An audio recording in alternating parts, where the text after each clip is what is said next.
Migrants à Calais. La majorité des gens sont en souffrance psychologique. On pourrait en distribuer 100 litres, tout partirait.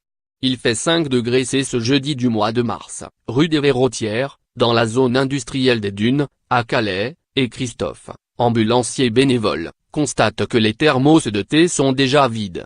Médecins du Monde, MDM, a installé, comme 3 après-midi par semaine, un chapiteau sous lequel les migrants peuvent patienter avant de rencontrer un médecin qui consulte dans une ambulance faisant office de clinique mobile, ou faire une pause avec des membres de l'équipe de coordination et des bénévoles dans un autre véhicule aménagé à cet effet. Abris détruits, violence au quotidien, isolement, errance. Les exilés de retour à Calais après le démantèlement de la jungle à la fin d'octobre 2016, entre 300 et 600 personnes selon les sources, vivent dans une grande précarité.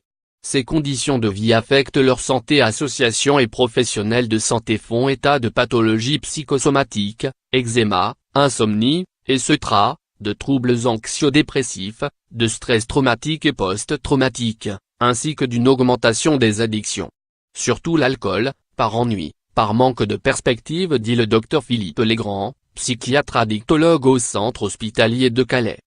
C'est pourquoi, face à l'absence de lieux sûrs et repérables pour mener des actions comme le faisait l'ONG au sein du camp, MDM a relancé au début d'octobre 2017 une action en santé mentale.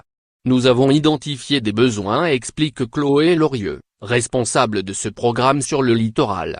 Les violences subies dans le pays d'origine, torture, viols, sur le parcours d'exil qui dure entre 1 et 4 ans. Beaucoup sont passés par la Libye, puis l'impasse à Calais font que la majorité des gens sont en souffrance, souligne Chloé Lorieux, qui n'a jamais connu une situation si difficile.